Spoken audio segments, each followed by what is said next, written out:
part of the public domain, considered as unclassified public forest. For it to be alienated, there is a need to declare it alienable and disposable. The question who requested for it to be proclaimed, I haven't seen the document, but it's always the proponent, ma'am. This one, I'm explaining, ma'am, You are the process. DNR, I'm the Senate. You don't know the document. there That must is have been- declaration of reclamation area is as A and D. What I'm saying, ma'am, this particular request. I will give you a copy. I have the copy. I'm You sure don't it's have the somewhere in our copy. file, but what I'm saying is the process, Madam Chairman. Kinanong kita kanina kung ikaw ang nag-recommend sa President, sabi mo PRA. Ngayon sabi mo dapat kayo ang magsusulat sa President. There's conflict there. I-clarify ko lang yung statement ko, ma'am. Request po yung nag-trigger ng aming action. And I said, the proponent. In this particular case, clarify ni PRA, sila yung proponent. Kasi there are projects applied with them, no? But the proponent could be LGU. Because we have presidential proclamations and these are under the Marcos administration na pala. May 2023 proclamation. And then, sige, Yusek, nandun na tayo. So, the procedure is, you make a survey, you do complete staff work. Meron ba decision making involved o ministerial lang? You do the survey and then you just endorse it? Yes, Reclamation. 265. Yes, sir. Okay. So, kada isa nito, itong apat na nabanggit mo ng ATI, kung saan sila may reservations or ano, meron ng mga presidential No, sir. proclamations. Ito Just, pa lang. just Pasay 265, sir. Ito pa lang. Yes, sir. Okay. So that means if we can find something objectionable here, we can inform the Office of the President to restrain. Ano? We'll go now to the hearing proper.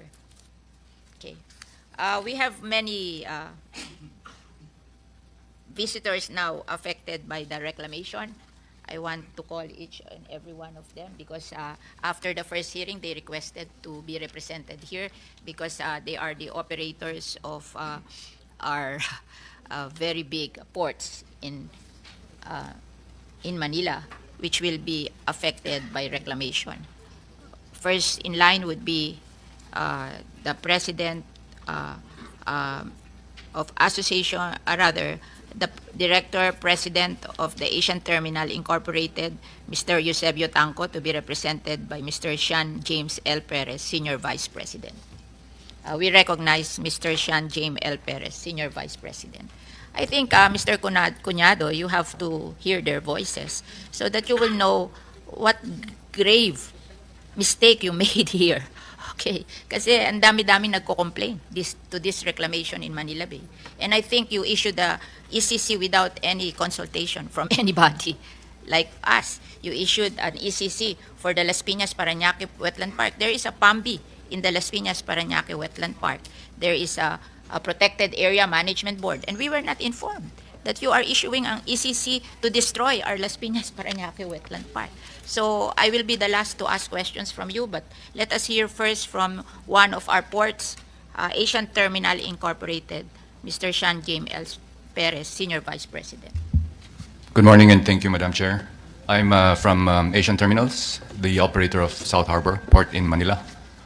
Maybe just as a backgrounder, Madam Chair, prior to pandemic, sometime in 2018, we were given the notice that there will be some reclamation done in Manila Bay. And at that time, not everything was clear, but as early as then, we already voiced out our concerns about the reclamation. At that time, specific to our operations only at the South Harbor, Madam Chair, because we are not in a position of expertise to really qualify all the other matters that are being related. So of the 15 reclamation projects that were there, we took exception only to 4 because these were the ones that directly affected the port of South Harbor. And these were Madam Chair, that would be the Pasay Harbor City. The second one would be the Manila Horizon. And you have the Solar City as well as Waterfront. Only these 4 were the ones we took exception because they... Number 3 is, Solar City, Madam Chair, and the number 4 is, was Waterfront, Madam Chair. okay, thank you. And the reason why we took exception was because when we saw the layout of the geographical map, it actually covered the entrance channel to our facility, the the inner breakwater where the port would actually be going into. And as it was laid out, it would also cover our inner anchorage. We used to have 18, but we're now having 12 anchorage berths. And that, in effect, would also be covered. So at that time, being the tenant of the Port Authority, we worked closely with them because we were asked to give our comments. So the comment we made was that we have a concession, which is going to be impacted because we will not be able to service the vessels. And there will be other repercussions as well in terms of our ability to serve the stakeholders. And ensuing discussions, I believe, went through. I mean, pandemic came in. There were several meetings and discussions. And the present one, as of this time, is that we already have a new channel, which is being used right now. I'm not sure how complete it is. I'm not in a position to say that, Madam Chair.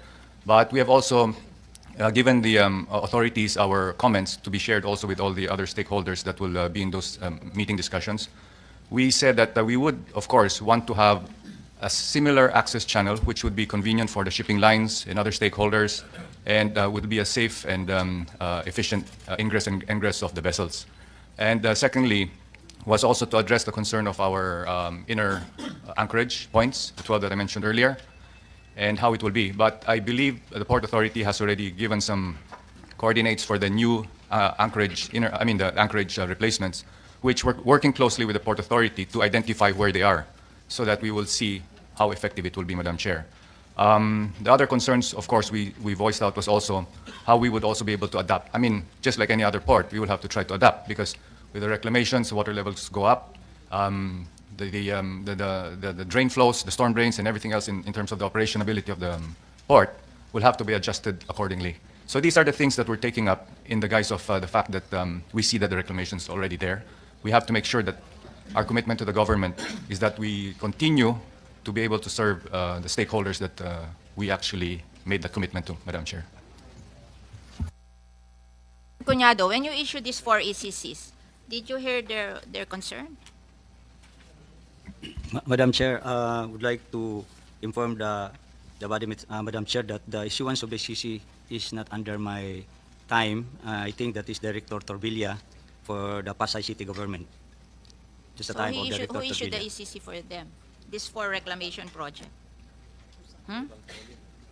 Director Torbilla, Madam Chair. Can you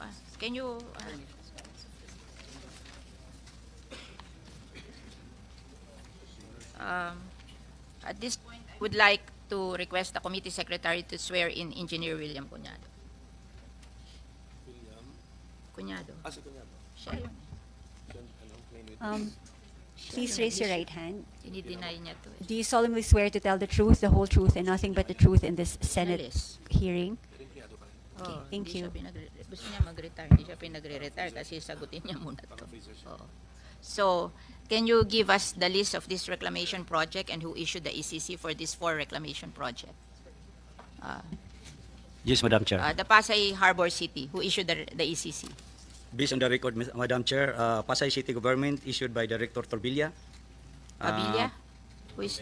Torbilla. Can you spell that? T-U-R-B. Ano? T-U-R-B-E.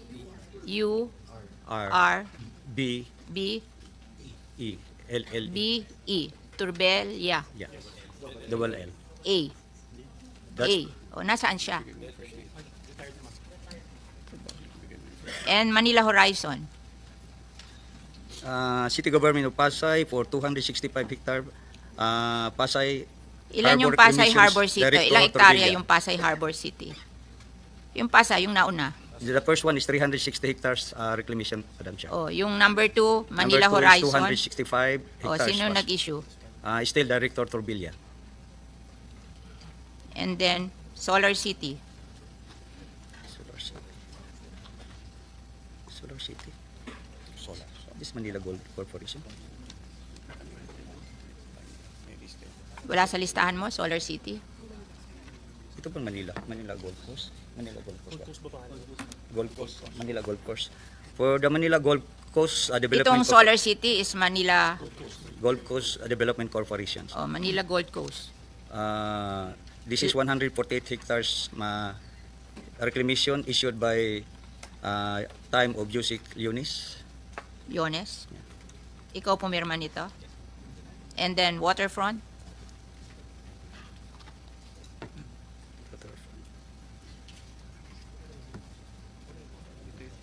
City Government of Nabutas. Waterfront. What is the name of waterfront? Ano Manila? Torbilla, Manila rin? Manila. Director Torbilla. Siya uli. Ilang hectares? Ano is ang tunay na pangalan? 300. 300. Ano project name ng waterfront? Mag-ayos kayo kasi iisa-isahin natin to.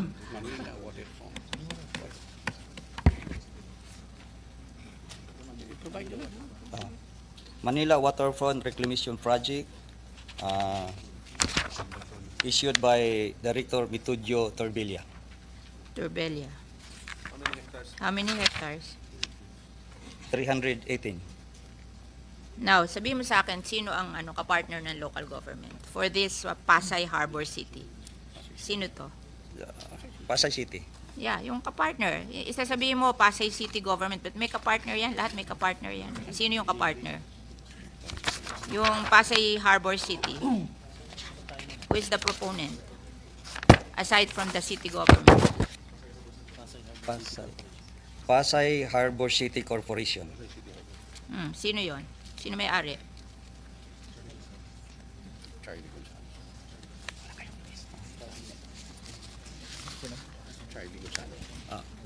Charlie Ito na yun. Gonzales. Charlie Gonzales. Oh, ito ba yung merong Merong isa kayo dito na i-declare nyo ng A&D? Nasaan yun?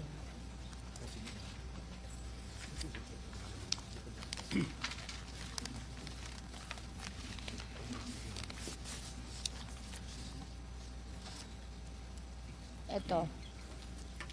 This is Proclamation 237, declaring certain parcels of reclaimed land located in the city of Pasay, Metro Manila, Island of Luzon as alienable and disposable land, reserving the same for mixed-use development and granting ownership in favor of the Philippine Reclamation Authority. Ito ba yon? Ito ba yon?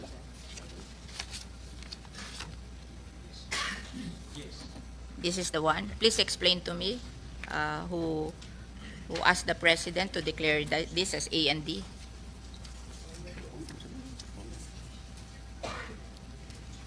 I think that the proponents declared that an A&D.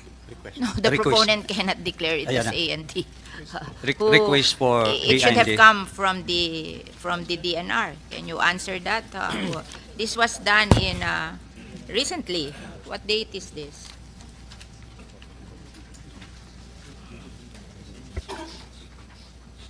October 17, 2022. Can DNR answer this? Did you recommend this to declare this as A&D? I can explain, Madam Chair, if please I may, explain. the process. Secretary Adobo. Yeah. A reclaimed area would be an unclassified land, no?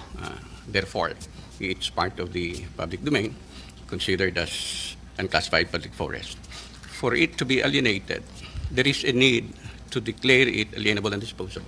The question who requested for it to be proclaimed, I haven't seen the document, but it's always the proponent, ma'am.